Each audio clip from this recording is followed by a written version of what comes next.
My girlfriend and I live in a centrally located apartment building, where the lawn is perfectly level and manicured.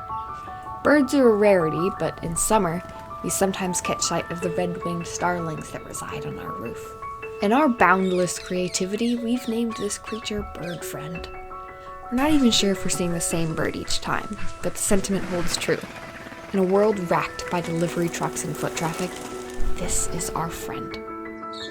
Growing up alongside gardens and parks spoiled us with the bountiful presence of birds. We didn't know their generosity until we moved away. Birds hunt pests and aerate garden soil in their search for meals. They are cherished pollinators and masterful singers. And that singing singles them out for greatness. Hearing birdsong in our environment is linked to reduced depressive symptoms. One study in Nature examined over 1,200 participants and found a statistically significant link between hearing birdsong and feeling happy. Psychiatrist Dr. Heather Luing calls birdsong nature's soundtrack. Our brains are hardwired to respond to it in a positive way. There is a hypothesis that when birds are singing, things are calm in the environment. Perhaps our brains are picking up on this cue. Birds aren't just present for our well-being. They're also a barometer for environmental wellness. That diverse bird life around your yard probably means your yard itself is diverse. The more bird species you have in your yard, the more varied your ecosystem probably is. Birdsong also has the wonderful quality of being the polar opposite of noise pollution. It's soothing in precisely the way hearing lawnmowers aren't. Even in times when the dawn chorus isn't what I wanted, I'd still heartily choose birds over weed whackers and delivery trucks. They're also a feast for the eyes. Seeing birds regularly is also linked to better mental health outcomes. Part of this is because birdwatching takes people into nature. Getting out to do birdwatching isn't an option for everyone. I empathize with wanting to stay indoors, especially when my disability acts up, which is why I've resolved to bring the birds here. Even on the third floor of a centrally located apartment building, there's space for birds.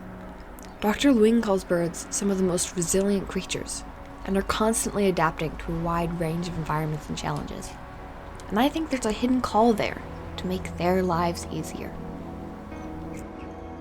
Provide shelter in the form of shrubbery, plants, or a birdhouse. Bird baths are highly entertaining for birds and the people watching them. Native plants, potted or planted, provide food, shade, and comfort. She says that local garden centers will know the most bird-friendly varieties. Safety matters. Treat or decorate windows so that birds are less likely to strike them. Keep cats indoors to discourage hunting. Marin is realistic and says don't feel like you have to take every suggestion you read. Make some small changes that best suit your space and lifestyle. Every action helps. For us, it started when we left a handful of sugar-free muesli on the windowsill for the starlings. I never thought about how easy birdwatching is. I didn't realize that Googling the characteristics of the starling perched on my window counts as birdwatching.